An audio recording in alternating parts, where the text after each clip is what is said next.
तो today we are going to start the B हमने biostat की जो फर्स्ट लेक्चर थे उनके अंदर ऑब्जर्वेशनल स्टडीज को डिस्कस किया था। ऑब्जर्वेशनल स्टडीज के अंदर हम ज्यादातर कोशिश करते हैं कि जो चीज हम ऑब्जर्व कर रहे होते हैं या जो हमारे पास डिस्क्रिप्टिव डाटा होता है, लाइक मैंने आपको केस सीरीज के अंदर बताया था कि आप क्या करते हो, जितने भी केस से रिपोर्ट हुए होते हैं ना, आप उनका डाटा लेते हो और उस डाटे की बेस के ऊपर आप किसी भी डिजीज का ना कंक्लूजन निकालते हो, या उस डिजीज का, उसकी कॉम्प्लिकेशंस का, उसके ट्रीटमेंट का। तो वो जो हमारे पास सारा होता है वो एक ऑब्जर्वेशन होती है। या ऑब्जर्वेशन आपकी डिजीजेस की होती है या रिस्क फैक्टर्स की होती हैं। जैसे हमने कहा था कि अगर केस कंट्रोल पेशेंट्स हैं, केस कंट्रोल स्टडी हमने की है और उसके अंदर हमने कहा कि भाई ये 100 पेशेंट हमारे पास लंग कैंसर के आए हैं, वो हमारे पास केसेस थे। फिर उन्हें 100 पेशेंट्स को हमने देखा, जब पूछे कि उन 100 में से मतलब 70% जो पेशेंट्स थे उनका जो एक्सपोजर था वो हमारे पास स्मोकिंग के साथ था। तो ये हमने क्या किया, ऑब्जर्व किया है।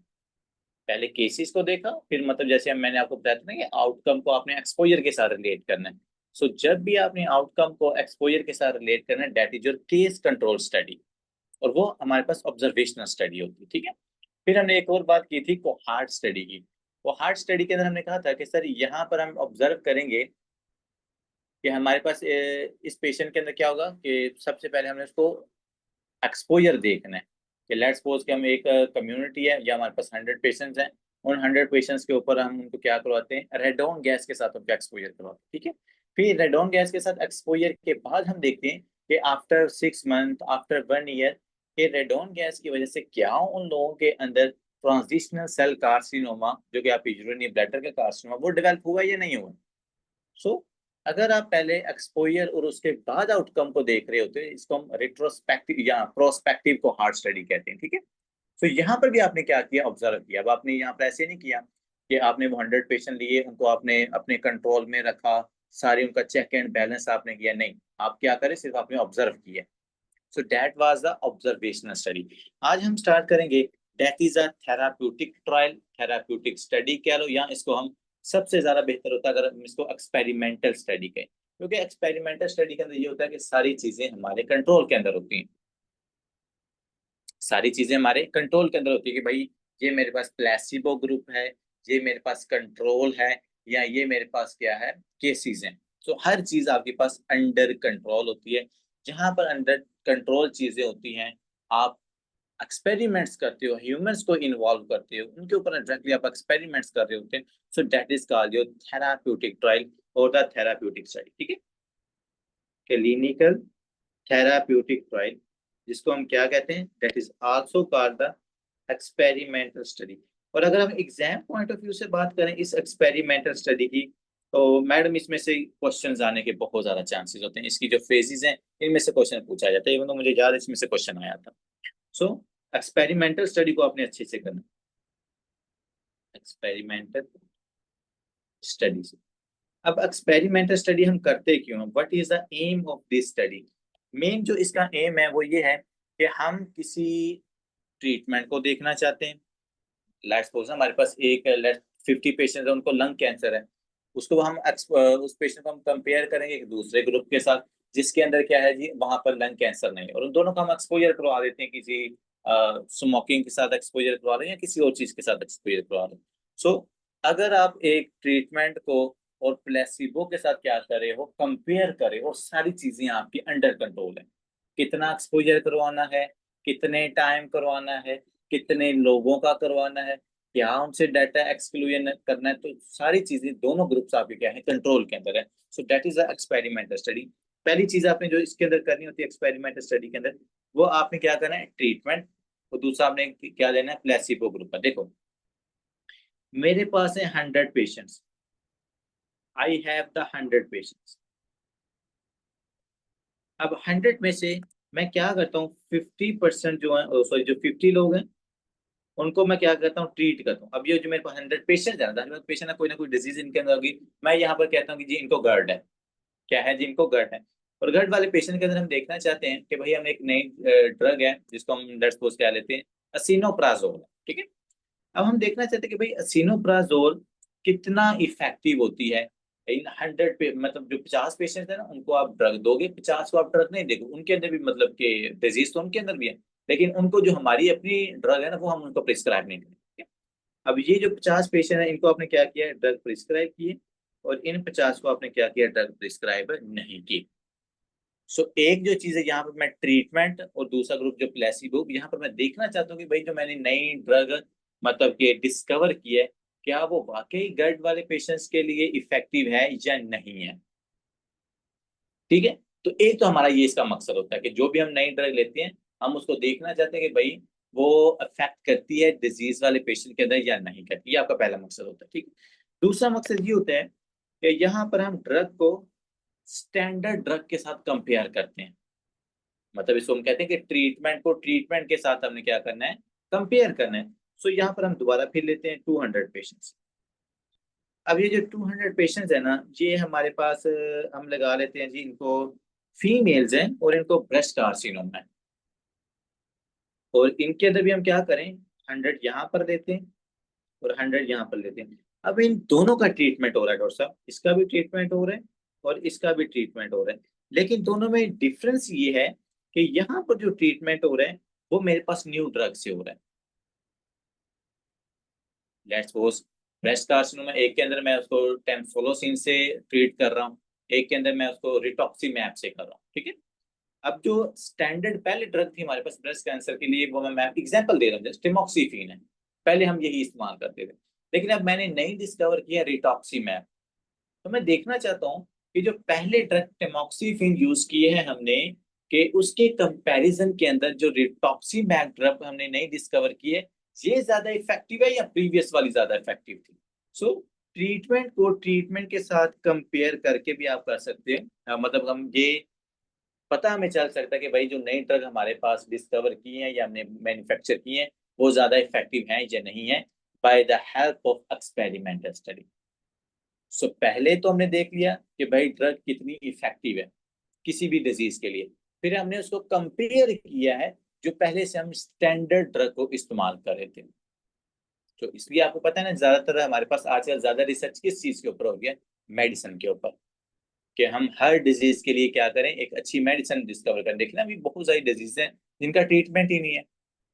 सबसे बड़ी एग्जांपल है आपकी कैंसर की, उसके बाद आपके कंजेंटल डिसऑर्डर, सो जेनेटिक डिसऑर्डर है, उनका ट्रीटमेंट ही नहीं है। तो इसलिए जो ज्यादा रिसर्च हो रही है ना, वो हमारे पास मेडिसिन के ऊपर हो रही है। सो इसलिए जितने भी हम यहाँ पर फेजेस भी पढ़ेंगे, they are all related with the medicine, all related with your drugs. ठीक है, सो पहला मकसद इसका क्या हो गया हमारे पास, फर्स्ट मीन ये कि हमने ट्रीटमेंट और प्लेसिबो को क्या करना है, आपस में कंपेयर करना है कि जो हमारे पास ड्रग है वो इफेक्टिव है या नहीं है। ठीक, दूसरे नंबर पर जो हमने नई ड्रग डिस्कवर की है, वो पहले से जो स्टैंडर्ड ड्रग इस्तेमाल हो रही थी उसके कंपेयर में ज्यादा इफेक्टिव है या नहीं है। ठीक है जी, अगर वो ज्यादा इफेक्टिव है तो फिर हम जो पहले से स्टैंडर्ड ड्रग है, जाहिर बात है उसको हम विड्रॉ करवा देंगे, लेकिन अगर ज्यादा इफेक्टिव नहीं है, इसके ज्यादा साइड इफेक्ट है, फिर इसकी जरूरत नहीं है, फिर जो पहले से आप स्टैंडर्ड ड्रग इस्तेमाल कर रहे हो ना, फिर आपने वो ही इस्तेमाल करनी है। ठीक है जी, आगे आते हैं कि जब भी आपने एक्सपेरिमेंटल स्टडी करनी होती है, इसमें तीन चीजों का बहुत ज्यादा आपने ख्याल करना है। तीन चीजों का आपने बहुत ज्यादा ख्याल करना है, इसी में से एमसीक्यू पूछा जाता है कि एक्सपेरिमेंटल स्टडी के लिए किन तीन चीजों का होना जरूरी है, जिससे हमारे पास एक्सपेरिमेंटल स्टडी का मतलब जो उसकी इफेक्टिविटी है या उसकी जो एफिकेसी है वो ज्यादा इंक्रीज होगी। उसमें आपने सबसे पहले जिस चीज को याद रखना है कि आपने हमेशा क्या करना है, रैंडमाइज स्टडी करनी। मतलब आपने रैंडम लोग लेने, ऐसा नहीं है कि मैं 3 लोगों को जानता हूँ उनके अंदर ये डिजीज प्रेजेंट है या उनके अंदर मतलब वो पहले से ये मेडिसिन इस्तेमाल करें, ऐसा नहीं। हमेशा आपके पास सबसे इफेक्टिव जो एक्सपेरिमेंट होता है ना, वो उसमें जो सबसे इंपॉर्टेंट चीज होती है वो होती है रैंडमाइजेशन। कि आपने भाई रैंडम लोग लेने, आपने रैंडम पेशेंट्स लेने, आपने रैंडम प्लेसिबो ग्रुप लेने। रेंड कभी भी बाइएस के भी अगर हमने स्टडी के अंदर उसको कम करना है ना, एरर को भी हमने कम करना है, उसके लिए हम यही कंपेयर करते हैं भाई, रैंडमाइजेशन करो इसको। सो पहला एक्सपेरिमेंटल स्टडी के लिए जो सबसे पहली इंपॉर्टेंट चीज है, दैट इज अ रैंडमाइजेशन, आपने रैंडम स्टडी करनी है। उसके बाद कंट्रोल, ये तो बारे भाई एक्सपेरिमेंटल जो स्टडी है इसका मेन काम ही ये कि ये हमारे अंडर कंट्रोल के अंदर है। सो हमने यहाँ पर सारी चीजों को क्या करना है, कंट्रोल के अंदर रखना है। कि अगर कोई मेडिसिन है तो मेडिसिन इतनी ड्रग, उसकी ड्रग प्रिस्क्राइब करनी है, इतनी डोजेज, इतने टाइम के अंदर, ताकि सारी चीजें हमारे अंडर कंट्रोल के अंदर है। तीसरी जो सबसे इंपॉर्टेंट चीज हमारे पास यहाँ पर हो सकती है, डेट इज अ ब्लाइंडिंग। इसमें सिंगल ब्लाइंडिंग भी होती है, डबल ब्लाइंडिंग भी होती है, और उसके बाद ट्रिपल ब्लाइंडिंग भी होती है। जितनी ज्यादा ब्लाइंडिंग होगी उतनी ज्यादा जो हमारे पास एक्सपेरिमेंटल स्टडी की आउटकम है ना, वो हमारे पास इफेक्टिव आएगी। उसमें जो एरर या बायस का चांस होता है ना, वो कम होता है जितनी ज्यादा ब्लाइंडिंग होती है। अब ब्लाइंडिंग होती है हमारे पास तीन टाइप की, एक होती है सिंगल ब्लाइंडिंग, एक हमारे पास होती है डबल ब्लाइंडिंग, और एक हमारे पास होती है ट्रिपल ब्लाइंडिंग। अब तीन चीजें होती है, देखें, एक हमारे पास सब्जेक्ट्स होते हैं जिनके ऊपर हम स्टडी कर रहे होते हैं, जो आपके पेशेंट्स हैं। एक हमारे पास रिसर्चर होता है जो स्टडी कर रहा होता है। एक हमारे पास होती है रिसर्चर टीम, जो क्या करती है, उस सारी स्टडी का डाटा लेती है, जिसने बताना होता है हाँ भाई इफेक्टिव है या नहीं। सो सबसे डायरेक्टली जो तीन चीजें हमारे पास इन्वॉल्व हैं, सब्जेक्ट्स इन्वॉल्व है, हमारे पास रिसर्चर इन्वॉल्व होता है, और हमारे पास रिसर्चर की जो टीम होती है, ये तीन चीजें हमारे पास इन्वॉल्व होती हैं जो सारे डाटा को एनालाइज करती हैं। अब जरा बात को समझिएगा, अगर मैं सिर्फ क्या कहता हूँ कि जो हमारे पास सब्जेक्ट है, जो कि पेशेंट है, उसको हम मेडिसिन के बारे में नहीं बताते, मतलब मैं उसको कहता हूँ कि उसको आपने बताना नहीं कि भाई मैं आपको इस चीज का इंजेक्शन लगा रहा हूँ।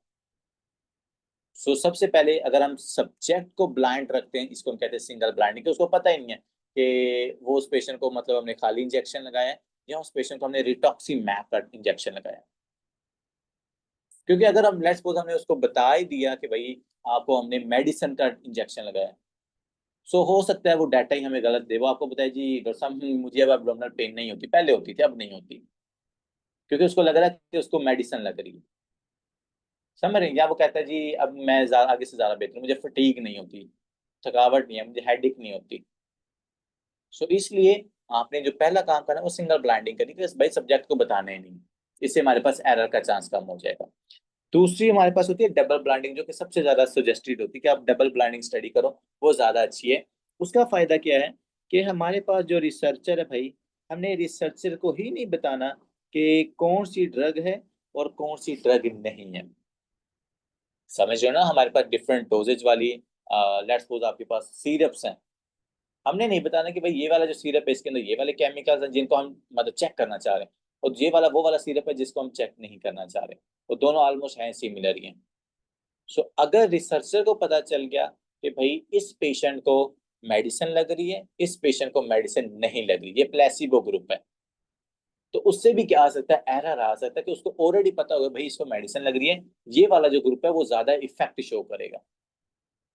सो अगर हम रिसर्चर को भी नहीं बताते, सो इससे हमारे पास जो आउटकम आएगी वो ज्यादा, उसकी एफिशिएंसी ज्यादा होगी, और वो ज्यादा हमारे पास करेक्ट डाटा आएगा। ठीक है। तो सर सबसे ज्यादा सजेस्टेड होती है कि आप डबल ब्लाइंडिंग करो, लेकिन स्टडी के अंदर एरर को कम करने के लिए आप तीसरा काम भी कर सकते हो, क्या, ट्रिपल ब्लाइंडिंग। ट्रिपल ब्लाइंडिंग के अंदर क्या होता है कि जो हमारे पास ये रिसर्चर्स एनालाइज करते हैं ना पूरे डाटा को, तो उनको हम क्या कहते हैं, उनको भी नहीं बताते रिसर्चर जो डाटा, क्योंकि अगर उनको बता दी कि भाई ये जो ग्रुप ए है इसको मेडिसिन लगी थी, ग्रुप बी वाले को नहीं लगी, ग्रुप सी वाले को नहीं लगी, या सी वाले को लगी डी वाले को नहीं लगी। So, अगर उनको ऑलरेडी पता है कि भाई ए वाले पेशेंट को मेडिसिन लगी है, तो वो जो उसका डाटा है वो कहेंगे हाँ भाई इसके अंदर सिम्टम इंप्रूव हो रहे हैं, तो वो डाटा ही वैसा पुट कर दें। बी वाला इसको मेडिसिन नहीं लगी, तो उसके अंदर वो डाटा इस तरह का पुट कर देंगे भाई इसके अंदर सिम्टम जो है ना वो ठीक नहीं हो रही। सो इससे भी हमारे पास क्या आ सकता था, एरर आ सकता है। बट इसमें कम चांस होते हैं, हमारे पास जो ट्रिपल ब्लाइंडिंग है ना, रिसर्चर जो डाटा है वो ज्यादा ठीक ही डाटा लेते हैं, बट ज्यादा इसको एफिशिएंट बनाने के लिए हम ट्रिपल ब्लाइंडिंग कर सकते हैं। ज्यादा जो प्रेफर हम करते हैं वो डबल ब्लाइंडिंग है, कि भाई ना सब्जेक्ट को पता चले ना रिसर्चर को पता चले, क्योंकि हर टाइम पे आपके पास जो रिसर्चर एनालाइज करने वाले वो हर टाइम पे थोड़ा होते हैं, सो उसमें बाइस का चांस कम होता है। लेकिन फिर भी मैं आपको कह रहा हूँ स्टडी को ज्यादा इफेक्टिव बनाने के लिए ये है कि आप ट्रिपल ब्लाइंडिंग भी कर सकते हैं। ठीक है। सो एक्सपेरिमेंटल स्टडी का मकसद क्या हो भाई, जो भी ड्रग है हम उसकी एफिशिएंसी चेक करना चाहते हैं स्टैंडर्ड ड्रग के साथ कंपैरिजन करके। दो से तीन चीजें याद रखनी है कि एक्सपेरिमेंटल स्टडी हमारे पास रैंडमाइज होनी चाहिए, कंट्रोल होनी चाहिए, और डबल ब्लाइंडिंग होनी चाहिए। बहुत सारे एमसीक्यूज हैं इसमें से। आगे आते हैं बच्चों, हमारे पास कुछ और टाइप्स होती हैं जो हमारी स्टडी के अंदर इन्वॉल्व होती हैं। उसमें जो सबसे पहले हमारे हमारे पास टाइप है, that is a cross over clinical trial. मतलब पहला ये वाली हमारे पास टाइप है जिसको इन्वॉल्व करके आप क्या कर सकते हो, मतलब किसी भी मेडिसिन का हम उसका इफेक्ट चेक कर सकते हैं। जो पहली टाइप आप इस्तेमाल करते हो that is a cross over. अब क्रॉस ओवर के अंदर क्या होता है, नीचे मैंने इसकी डायग्राम बनाई। बड़ा इंपॉर्टेंट है ये क्रॉस ओवर। और सबसे मेरे ख्याल में इजी जिसको आपकी स्टेटमेंट कैसे आप पकड़ सकते हो ना, वो भी हमारे पास ये क्रॉस ओवर स्टडी होती है। क्रॉस ओवर के अंदर हम क्या करते हैं, हम लेते हैं दो group, one is the group A and the other one is the group B. ठीक है। अब जो ग्रुप ए है मेरे पास, ये पहला हमारे पास पीरियड हो गया, मतलब कि मैं कहता हूँ फर्स्ट 3 मंथ। फिर मेरे पास आते हैं सेकंड वाले 3 मंथ्स। ठीक है। अब फर्स्ट पीरियड के अंदर मैंने क्या किया, जो ग्रुप ए है वो है प्लेसिबो, मतलब इसको मैंने मेडिसिन नहीं दी, इसको मैंने वो जैसे हम कहते हैं ना पानी वाले इंजेक्शन लगाया, इसको मैंने वो किए। दूसरी तरफ भाई हमने इसका एक्टिव ट्रीटमेंट किया। तो देखिएगा ग्रुप ए के अंदर हमने उसको क्या किया हुआ, पहले 3 मंथ के अंदर प्लेसिबो ग्रुप था, उसको मेडिसिन नहीं दी, सिर्फ हमने उसको खाली इंजेक्शन लगाया। ग्रुप बी के अंदर आप उसको मेडिसिन दे दो। फर्स्ट 3 मंथ आपने ये काम करना है। 3 मंथ काम करने के बाद फिर आपने नेक्स्ट जो काम करना है that is a wash out period, कि आपने 2 वीक्स के लिए ना, फॉर 2 वीक्स सब कुछ रोक देना। एक्टिव ट्रीटमेंट वाले की आपने मेडिसिन को रोक देना है, प्लेसिबो वाले को भी आपने कुछ नहीं देना। अब आप क्या करोगे कि जो ग्रुप ए वाले पेशेंट्स हैं, इनको आपने क्या करना है, ग्रुप ए वाले इनको अपने एक्टिव ट्रीटमेंट देना है। और यहाँ पर आप सारा डाटा लिख रहे हो कि 3 मंथ बाद मैंने जिसको मेडिसिन दी है, जो मैंने इसको ड्रग दी, उसका इफेक्ट हमारे पास क्या आया है, प्लेसिबो वाले के भी और हमारे पास जो ये एक्टिव ट्रीटमेंट वाले, पहले पीरियड का आपने डाटा सारा लिख लेना। उसके बाद 2 वीक से अंदर आप उनको फ्री कर देना, कोई मेडिसिन आपने नहीं देनी, जिसको हम वॉश आउट पीरियड कहते हैं। अब वॉश आउट पीरियड होने के बाद दोबारा अब आपने क्या करना है, ग्रुप चेंज कर देना। जो ए वाला ग्रुप था उसको आपने अब एक्टिव ट्रीटमेंट देना है, और जो बी वाला होता है उसको आपने प्लेसिबो ग्रुप में ले जाना। ठीक है, उसको अब आपने कुछ नहीं देना। अब फिर 3 मंथ्स के बाद आप दोबारा डाटा लेना है, पहले डाटे को और दूसरे डाटे को, फिर आपने आपस में क्या करना है, कंपेयर करके देखना है कि आपकी आउटकम किस तरह की आती है। और सबसे अच्छी आउटकम इस क्रॉस ओवर स्टडी के अंदर आती है, क्योंकि आपको मेडिसिन का उसका इफेक्ट भी पता चल जाता है, और मतलब कि जब हम मेडिसिन को खत्म कर दें तो उसकी वजह से क्या इफेक्ट आ सकता है, ये भी आप दोनों चीजें देख सकते हैं। सो अगर आप 2 दफा मेडिसिन दे रहे हो ना, ये स्टेटमेंट के अंदर लिखा होता है, आपको पता चल जाता है। ये क्रॉस ओवर स्टडी मैं फिर इसलिए कह रहा हूँ ना कि ये सबसे ज्यादा इजीली आपकी स्टडी के अंदर पकड़ी जाती है, क्योंकि जब कभी उन्होंने वॉश आउट पीरियड मेंशन किया होता है, तभी वो ये कहेंगे कि पहले ग्रुप को अब हमने ट्रीटमेंट देना है, और ग्रुप दूसरे वाले को अब हमने प्लेसिबो ग्रुप में ले जाना। ठीक है, तो इसको हम क्रॉस ओवर स्टडी डिजाइन कहते हैं। क्रॉस ओवर स्टडी डिजाइन के अंदर क्या करते हैं, compares the effect of a series of more than 2 treatments. आगे ना बात, 2 से ज्यादा ट्रीटमेंट है ऑन अ सब्जेक्ट। एक ही पेशेंट है मेरे पास, लेट्स सपोज एक पेशेंट से मुराद ये नहीं कि आप एक के ऊपर स्टडी करें, मतलब हर किसी के अंदर एक हमारे पास पूरा ग्रुप है। जैसे एक मेरे पास ग्रुप है ए ग्रुप के अंदर मेरे पास 10 बंदे हैं, और मैंने उनका नाम अली है, हमजा है, डिफरेंट उनके नेम है। मैं एक बंदे की एग्जांपल ले रहा हूँ, अली। अली को पहले हमने ट्रीटमेंट नहीं दिया, प्लेसिबो ग्रुप में था। ठीक है, फिर हमने उसका वॉशआउट पीरियड किया, सारा डाटा ले लिया। फिर वॉशआउट पीरियड के बाद दोबारा हमने उसको क्या किया, ट्रीटमेंट दिया, मतलब अब हम उस पेशेंट को मेडिसिन दे रहे हैं। मेडिसिन देने के बाद हमने उसका क्या करना है, इफेक्ट देखना है कि हमारा उस मेडिसिन का उस सब्जेक्ट के ऊपर क्या इफेक्ट आ रहा है। सो that is a cross over clinical trial. Order in which the treatment is the randomise, वही बात है सारी, पहले आपने उसको एक दफा देना है, फिर हमने उनको क्या कर देना है, दोनों को आपस में चेंज कर देना है। Allow subject to serve as their own control. ठीक है जी, तो उनको कहना है भाई बंदों की तरह आपने जो आपको मेडिसिन दी गई है ना, इसी को आपने क्या करना है, मतलब इनटेक करना है, या रोजाना आपने यही लगवानी है यहाँ पर। सो अगर 2 दफा हमारे पास हो रहे हैं तो ये क्रॉस ओवर क्लिनिकल ट्रायल होता है। आगे जो हमारे पास स्टडी डिजाइन हो सकता है that is intention to treat analysis. ये बड़ा ट्रिकी है, ये मतलब पहली वाली बुक के अंदर इन्होंने नहीं मेंशन किया था। असल में ये आपके स्टेप 2 का कॉन्सेप्ट है।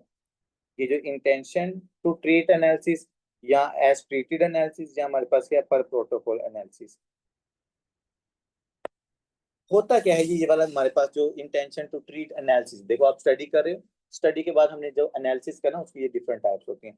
सबसे पहले इंटेंशन टू ट्रीट एनालिसिस के अंदर क्या करना है आपने, all subjects are analyse according to their original randomise assign treatment. Madam यही आपने वर्ड याद रखना है, इंटेंशन टू ट्रीट एनालिसिस का वर्ड जहां पर मेंशन हो, आपने याद रखना है ओरिजिनल वाला वर्ड। क्या याद रखना है आपने, ओरिजिनल वाला वर्ड याद रखना है। अब इसका मतलब क्या, जरा बात को समझिएगा, ये वैसे ऊपर से समझ नहीं आता। इसको हम समझते हैं एक एग्जांपल से।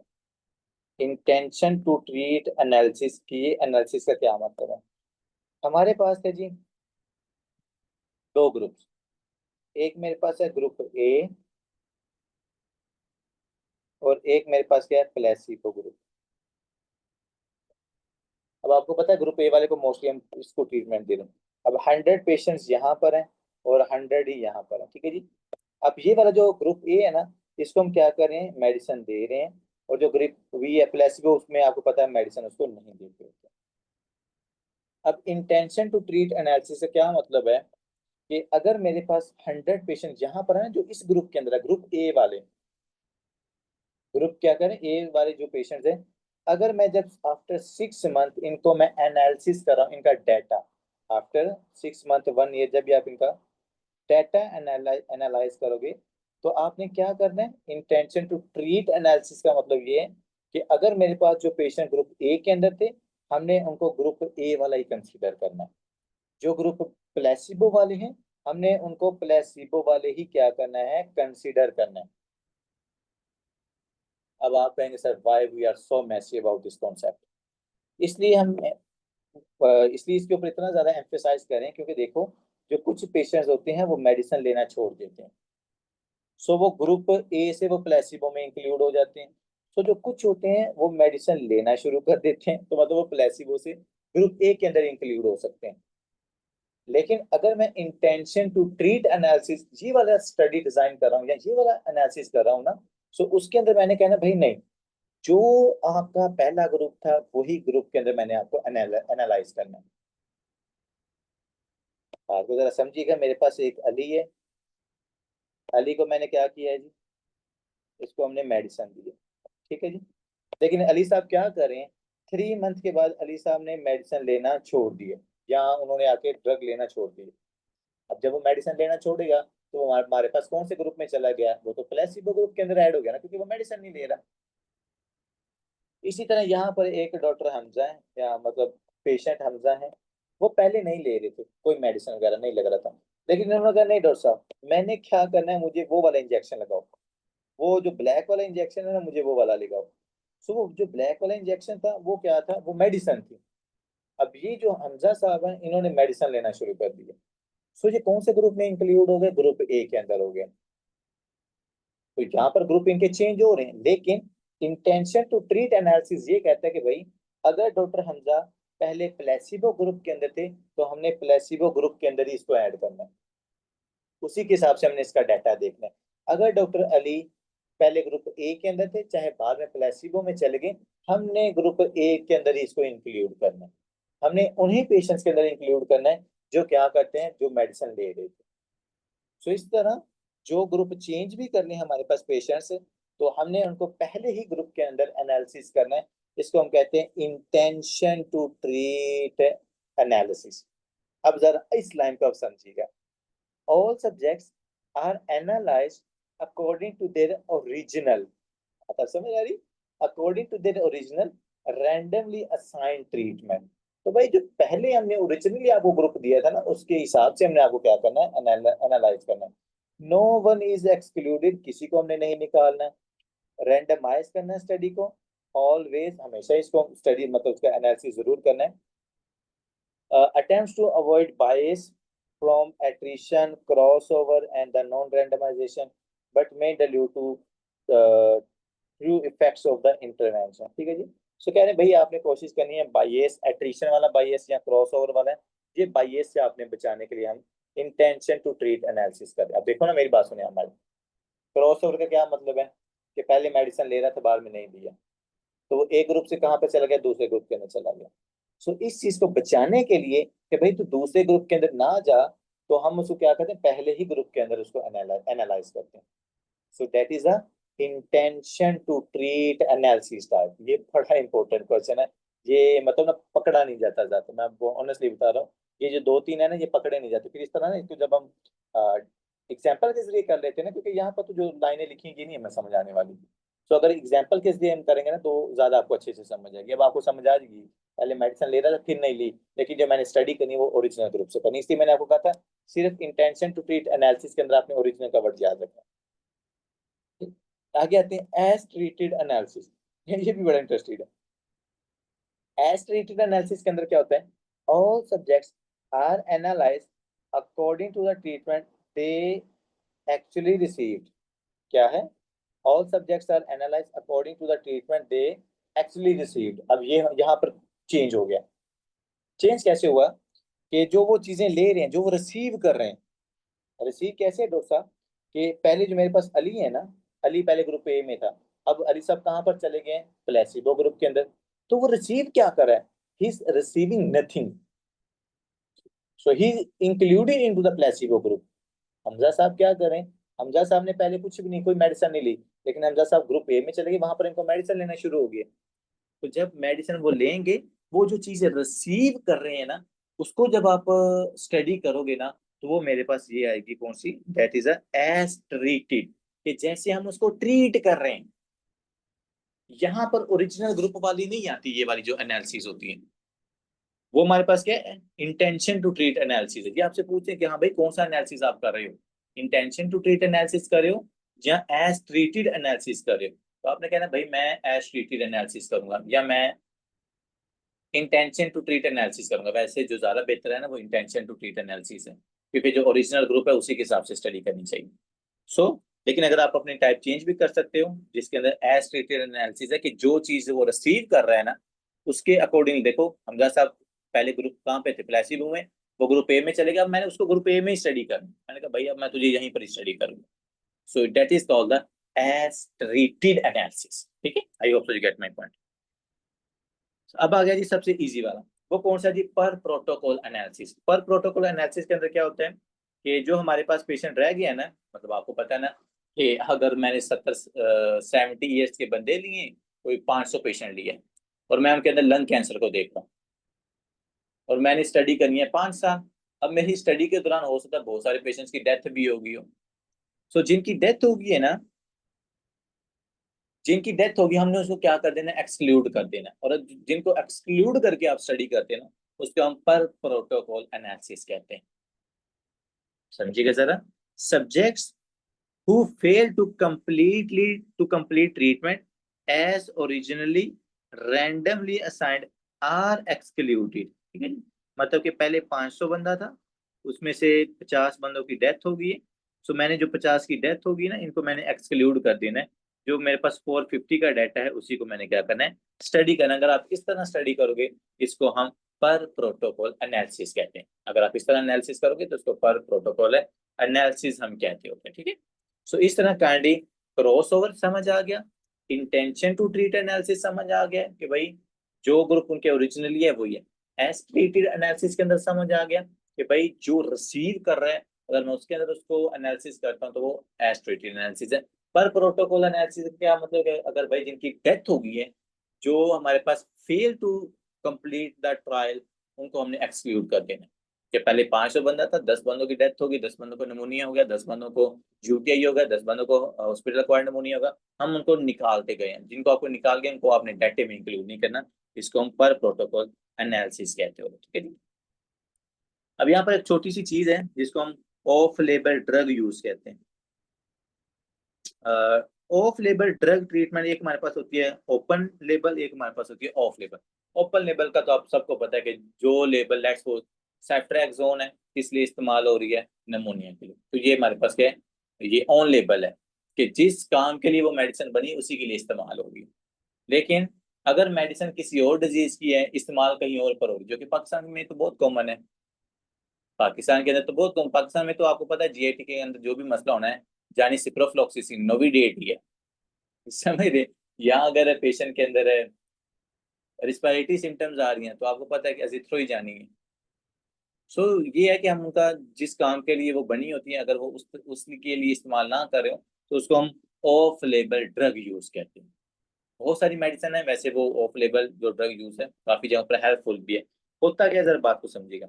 Use of a drug to treat a disease in a form, population group or a dosage that is not specifically approved by the FDA।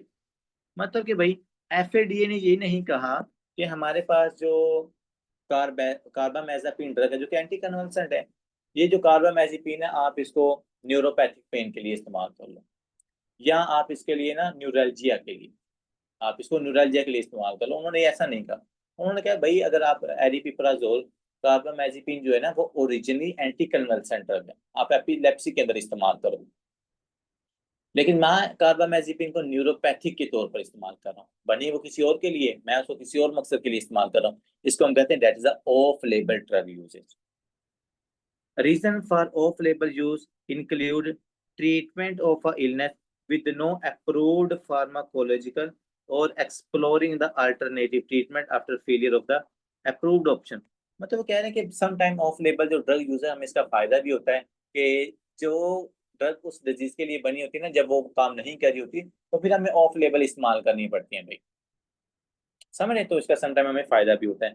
Of label की एक बहुत बड़ी एग्जांपल है, इसको याद रखिएगा, that is a tricyclic anti depression for treating the neuropathic pen.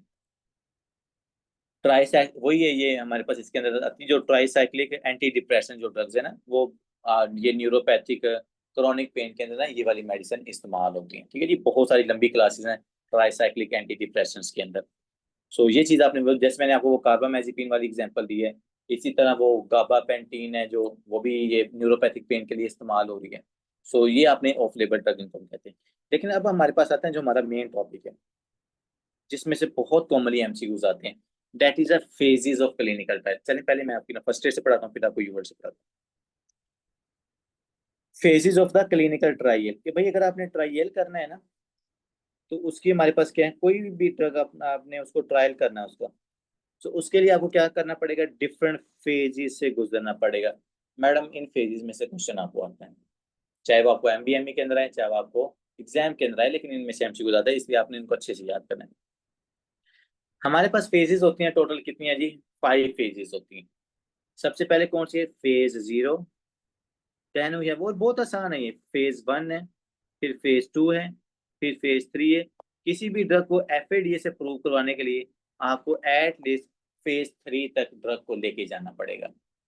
अगर वो फेज 3 तक चली गई है तो उसके बाद एफएडी क्या कर देती है, उसको अप्रूव कर देती है। अप्रूवल के लिए ये 3 चीजें हमारे पास, मतलब 4 फेजेस बनती हैं, ये जरूरी होती है। सबसे पहले आती है हमारे पास प्री क्लिनिकल। लेट्स सपोज कोई भी आपने मेडिसिन ली है, नहीं आपने बनाई है, कैंसर के लिए हमको क्या लेते हैं, ठीक है, आपने कोई X Y Z, let's suppose आपने एक्स मेडिसिन डिस्कवर की है और इसको अब आप एफएडी से प्रूव करवाना चाहते हो, और इन सारे स्टेप से आपको गुजरना पड़ेगा, इन तमाम फेजेस से आपको गुजरना पड़ेगा।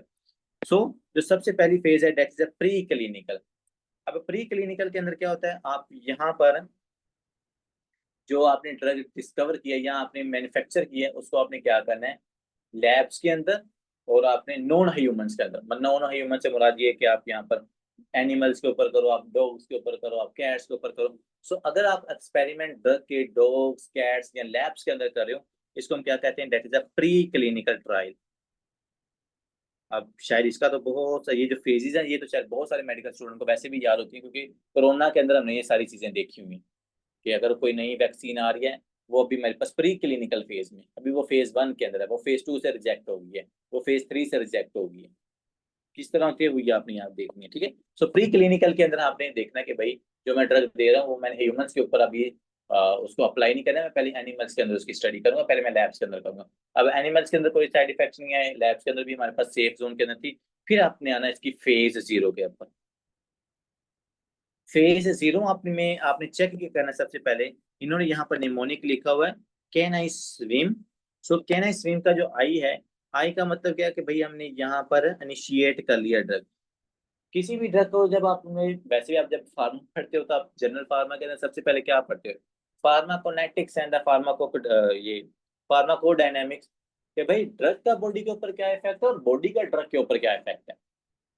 सो अगर मैं ड्रग का बॉडी के ऊपर, ड्रग पीछे से सेफ है, एनिमल के अंदर कोई साइड इफेक्ट नहीं है, अब मैं इनको मतलब ये क्लिनिकल ट्रायल के अंदर लेके आ रहा हूँ। फेज 0 के अंदर आपने क्या करना है, फेज 0 के अंदर हमने इसको, जो हमारे पास हेल्दी ह्यूमंस हैं उनके ऊपर आपने इस ड्रग को क्या करना है, उनके ऊपर आपने इसको ट्राई करना है। ठीक है जी, अब ट्राई करने का मकसद क्या है, यहाँ पर नीचे आपने सैंपल देखना है, ये सैंपल बड़ा जरूरी, कितना सैंपल है ये तो पता होना चाहिए ना। Very small number of healthy volunteers, ठीक है जी, मतलब 2 3 4 इतने पेशेंट्स के हेल्दी होने चाहिए। ठीक है, हेल्दी लोगों के अंदर मैंने अपनी जो ड्रग थी उसको इनके ऊपर मैंने अप्लाई किया। ठीक है जी, अब मैंने अप्लाई करने का मकसद क्या है वो आपसे ये पूछेंगे कि हाँ भाई फेज 0 के अंदर आपका मकसद क्या होता है।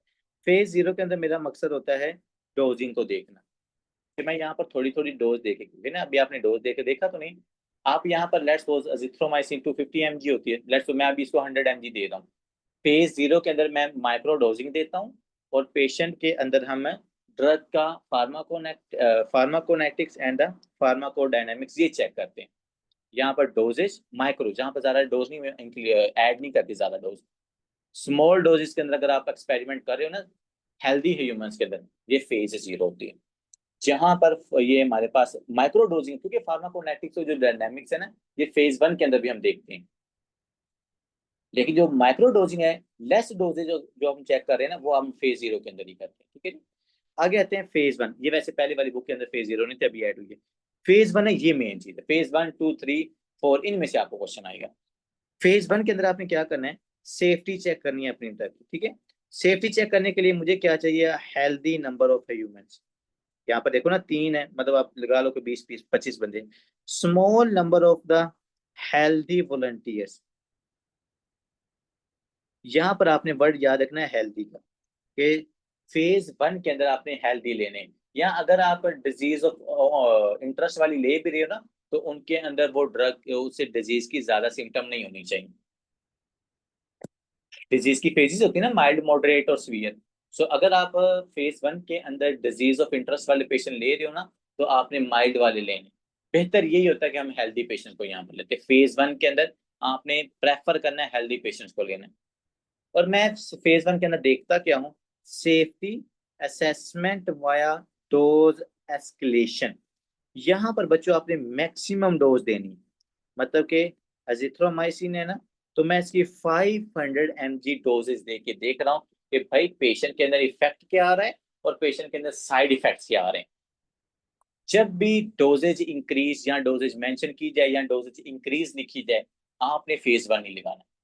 To check the drug safety healthy patients के ऊपर आपने डोजेज को बढ़ा के जो हम चेक करें, वो हमारी फेज 1 होती है। ठीक है, फिर फेज 2 के अंदर क्या होता है, डब्ल्यू से आपने याद रखना है वर्क, कि मैं जो मेडिसिन दे रहा हूँ क्या वो मेडिसिन मेरे पास काम करती भी है या नहीं। यहाँ पर आपने लेना है डिजीज ऑफ इंटरेस्ट के पेशेंट। मॉडरेट मतलब अगर यहाँ पर 30 बंदे थे, यहाँ पर आपने 50 ले लेने। लेकिन ये आपने लेने डिजीज, यहाँ पर हेल्दी नहीं लेने। फेज 2 के अंदर हमेशा 2 नंबर लोग लिए जाते हैं। 2 नंबर से मुराद ये कि जिनके अंदर डिजीज होती है। ठीक है, सो यहाँ पर आपने डिजीज ऑफ इंटरेस्ट वाले पेशेंट लेने, और आप देखना क्या चाह रहे हैं कि भाई मेरी जो डोज है वो काम, मेरी जो ड्रग है वो काम कर रही है या नहीं, और साथ ड्रग के साइड इफेक्ट्स क्या आ रहे हैं। फेज 2 के अंदर आपने देखना ड्रग काम कर रही है या नहीं, और ड्रग के साइड इफेक्ट्स क्या आ रहे हैं इन the patients of disease of interest. Phase 1 में हेल्दी लिए हैं, हमने चेक क्या किया, सेफ्टी डोजेज को इंक्रीज करा के। फेज 2 के अंदर हमने क्या किया, यहाँ पर हम देख रहे हैं कि भाई ड्रग काम कर रही है या नहीं कर रही है, और इसके साइड इफेक्ट्स क्या आ रहे हैं किन के अंदर, डिजीज ऑफ इंटरेस्ट लोगों के अंदर। फिर आपके पास आती है फेज नंबर 3। अब फेज नंबर 3 के अंदर हम देखते हैं इम्प्रूवमेंट। इम्प्रूवमेंट से मुराद क्या है कि यहाँ पर भी हमारे पास क्या है, डिजीज ऑफ इंटरेस्ट के लोग हैं, लेकिन यहाँ पर आपने कंपेयर करना है। कंपेयर किसके साथ करना है, स्टैंडर्ड ट्रीटमेंट के साथ। कि पहले पेशेंट एमॉक्सिसिलिन ले रहे हैं और अब हमने एजिथ्रोमाइसिन। एमॉक्सिसिलिन से क्या इफेक्ट आया है और एजिथ्रोमाइसिन से क्या इफेक्ट आएगा। जब आप क्वेश्चन के अंदर कंपेयरिंग को मेंशन किया जाए ना, आपने फेज 3 लगाना। क्योंकि यहाँ पर हम इम्प्रूवमेंट देख रहे हैं कि भाई जो पहले हम ऑक्सीसिलिन ले रहे हैं क्या वो ज्यादा इंप्रूव कर रही है, या जो मैं अभी जो नई ड्रग लेके आया, ये ज्यादा इंप्रूव कर रही है। So to check the improvement in the patients, हमने फेज 3 की तरफ लेके जाना। ठीक है, अब फेज 3 के अंदर आपने क्या किया कि ड्रग के अंदर इम्प्रूवमेंट भी उसकी ज्यादा अच्छी है, डिजीज ऑफ इंटरेस्ट के लोग भी देख लिए। फिर हम जाते हैं एफएडीए से अप्रूवल के लिए। ठीक है, एफएडीए ने अप्रूवल दे दिया आपको, क्योंकि आपकी ड्रग की एफिकेसी भी अच्छी थी, उसके साइड इफेक्ट्स भी कम थे, आपको एफएडीए अप्रूवल मिल गया। एफएडीए अप्रूवल मिलने के बाद आपकी जो फार्मास्यूटिकल कंपनीज हैं वो क्या करेंगी, उसकी मैन्युफैक्चरिंग करेंगी। मैन्युफैक्चरिंग के बाद वो जाएगा मार्केट के अंदर। मार्केट के अंदर हम देखते हैं 6 महीने के बाद, 8 महीने के बाद, 10 महीने के बाद कि उन ड्रग के साइड इफेक्ट्स क्या आ रहे हैं। सो अगर हम मार्केट के अंदर ड्रग के साइड इफेक्ट्स एक बड़ी पॉपुलेशन के अंदर देख रहे हैं ना, ये देखो कितनी बड़ी पॉपुलेशन। सो देखो पोस्ट मार्केटिंग का वर्ड जहां पर भी इस्तेमाल किया जाए ना, कि मार्केटिंग जब लोगों के अंदर फैल गई है, ड्रग काफी सारे लोग इस्तेमाल करें, सो उनके क्या साइड इफेक्ट्स आ रहे हैं। सो पोस्ट मार्केटिंग जो हमारे पास फेज है, that is a phase number 4। ठीक है जी, यहाँ पर भी काफी सारी जो ड्रग है ना वो मतलब रिजेक्ट हो जाती है, क्योंकि जब आप बड़ी पॉपुलेशन की तरफ अपनी मेडिसिन लेके जाते हो ना, सो फिर आपको पता चलता है कि वाकई वो ड्रग अच्छी है या नहीं। ठीक है। सो फेज 0 के अंदर आपने क्या करना है भाई, इनिशिएट करना है फार्माकोनेटिक डायनामिक्स माइक्रोडोजिंग। फेज 1 में डोजेज इंक्रीज करवा के हेल्दी लोग हैं। फेज 2 के अंदर डिजीज ऑफ इंटरेस्ट है, और मैं यहाँ पर काम देख रहा हूँ कि मेरी ड्रग काम कर रही है, यानी साइड इफेक्ट्स को देख रहा हूँ। फेज 3 में कंपेयर कर रहा हूँ इंप्रूवमेंट कितनी है। फेज 4 में पोस्ट मार्केटिंग करनी है। सो यही वाली जो चार्ट लाइन है ये आपके यूवर्ड ने भी मेंशन की, ठीक है जी। ये जो मैं तस्वीर है ये आपके यूवर्ड की। इसके अंदर आप देख लें, प्री क्लिनिकल के अंदर क्या लिखा हुआ है भाई, लेबोरेटरी के अंदर आपने चेक करनी है या एनिमल्स के ऊपर देखनी, ठीक है जी। फेज नंबर 1 क्या है, ह्यूमन सेफ्टी हमने चेक करनी है। हेल्दी लोगों के अंदर देखो ना, फेज 1 के अंदर हमने क्या किया था, अपनी डोजेस को इंक्रीज करवाया था, ये देखिए मैक्सिमम डोज की है। फेज 2 के अंदर क्या है जी कि यहाँ पर हमने डिजीज ऑफ इंटरेस्ट के लोग लेने हैं और उनके अंदर हमने देखना है साइड इफेक्ट्स क्या आ रहे हैं, ठीक है जी। ज्यादा लग, यहाँ पर 30 हैं, यहाँ पर 50 हैं, यहाँ पर 100 हैं, यहाँ पर 10,000 है, ऐसे कर लें, ठीक है। फेज नंबर 3 क्या है, यहाँ पर आपने कंपेयर करना है स्टैंडर्ड ट्रीटमेंट को और जो आप ट्रीटमेंट प्रिस्क्राइब करें। फिर हमारे पास एफएडीए अप्रूवल है। एफएडीए अप्रूवल होने के बाद आपने पोस्ट मार्केटिंग को चेक करना है। अगर पोस्ट मार्केटिंग के अंदर साइड इफेक्ट्स नहीं आ रहे, सो आपकी ड्रग कंटिन्यू रहेगी, ठीक है। अब आते हैं जी क्वेश्चन को हमने करना कहते हैं। सबसे पहले हम देखते होते हैं last line, which of the following best describe this type of the study design. तो देखा हमें लास्ट लाइन से आइडिया हो गया है कि वो हमारे से पूछ क्या रहा है, स्टडी डिजाइन उन्होंने पूछा है। A group of the researchers conduct a study to evaluate the pharmacological properties of the oxfendazole, ठीक है जी। ऑक्सफेंडाजोल ये हमारे पास मेडिसिन है, और इस मेडिसिन का हमने क्या चेक करना है, फार्माकोलॉजी का इफेक्ट क्या है, ठीक है जी। As part of the study increasing oral doses of the oxfendazole, क्या किया, as a part of study हमने इंक्रीजिंग डोज किया, कितने से कितने तक, 0.5 से 60 mg तक आर एडमिनिस्टर्ड। देखो बच्चों, इंक्रीज मैक्सिमम जो ड्रग है वो आपने क्या कर दिया, एडमिनिस्टर कर दिया, किन के अंदर, हेल्दी वॉलंटियर्स के अंदर। अब जैसे आपने वर्ड हेल्दी का सुना, आपके दिल के अंदर आपके दिल के अंदर बड़ी खुशी हो कि ओ माय गॉड, मुझे तो पता है जो फेज 4 है वो पोस्ट मार्केटिंग है, लोगों के अंदर साइड इफेक्ट्स देखते हैं, निकल गया। फेज 3 क्या है, यहाँ पर डिजीज ऑफ इंटरेस्ट के लोग होते हैं। फेज 2 क्या है, यहाँ पर भी डिजीज ऑफ इंटरेस्ट के लोग होते हैं। सो इसका मतलब ये, प्री क्लिनिकल के अंदर क्या होते हैं, वहां तो हम लैब के अंदर काम करते हैं। सो पहली 3 लाइनें पढ़ने से आपका क्वेश्चन सॉल्व हो गया। हालांकि बायोस्टैट कभी क्वेश्चन कंप्लीट किए बगैर सॉल्व नहीं होती, बट अगर आपका कॉन्सेप्ट अच्छा है, आपको एक्सक्लूजन आती है, तो आपके सामने मैंने एग्जैक्ट वर्ड तक पहुंच गए, ठीक है। अब आगे पढ़ लेते हैं। Data is collected to form a pharmacokinetic profile of the drug and its metabolite and the incidence of the adverse effect. So हम इसके क्या करें, एडवर्स इफेक्ट्स भी देखते हैं। Is recorded by the various doses. A total of the 20 healthy male, देखो ना number भी छोटा है, कोई इतना बड़ा नंबर भी नहीं है। So volunteer participate in the study. Oxfendazole is found to be well tolerated throughout the dose range without any serious adverse effect of the health, ठीक है जी। कोई एडवर्स इफेक्ट आया नहीं आया, हमने सेफ्टी चेक कर लिया ड्रग की, और जो सेफ्टी हम चेक कर रहे हैं, डोजेस को हम मैक्सिमम करके, वो कहाँ पर हो रही है, और हेल्दी वॉलंटियर्स हैं, that is your clinical phase 1, ठीक है जी। So that is the exact answer. Side effect उसके बाद अगर हमारे पास है, यहाँ पर डिजीज ऑफ इंटरेस्ट मेंशन कर देते कि भाई पेशेंट को हेलमेंथिक इन्फेक्शन हुआ है, फेज 2 आ जाना, तो नंबर यहाँ पर 20 की जगह पर 50 कर देते। साथ बताते कि पहले हम पेशेंट को क्या दे रहे हैं, परमेथ्रिन दे रहे हैं, साथ हमने ऑक्सफेंडाजोल दे दिया, फेज 3 आ जानी थी। फेज 4 थी, 6 मंथ से हम ड्रग दे रहे हैं पूरी पॉपुलेशन के अंदर, लेकिन उनके अंदर ये साइड इफेक्ट आ रही, डायरिया है, फेज 4 हो जानी थी आपके पास। सो इस तरह आप देखो ना, एक ही क्वेश्चन से हमने जो 4 आपके कॉन्सेप्ट है वो यहाँ पर क्लियर कर ली, ठीक है जी। सो आज अल्हम्दुलिल्लाह हमने क्या क्या चीजें देखी हैं, जितने भी क्लिनिकल ट्रायल्स थे, मकसद क्या होता है, उसके बाद क्रॉस ओवर स्टडी क्या है, इंटेंशन टू ट्रीट क्या है, एज ट्रीटेड एनालिसिस क्या है, और प्रोटोकॉल एनालिसिस क्या है। उसके बाद हमने क्लिनिकल ट्रायल्स को देखा, फिर हमने उनको कंपेयर किया, यूवर्ल्ड को हमने देखा थोड़ा सा, और हमने क्वेश्चन को सॉल्व करने की यहाँ पे टेक्निक सीखी, ठीक है। So that's all about today lecture.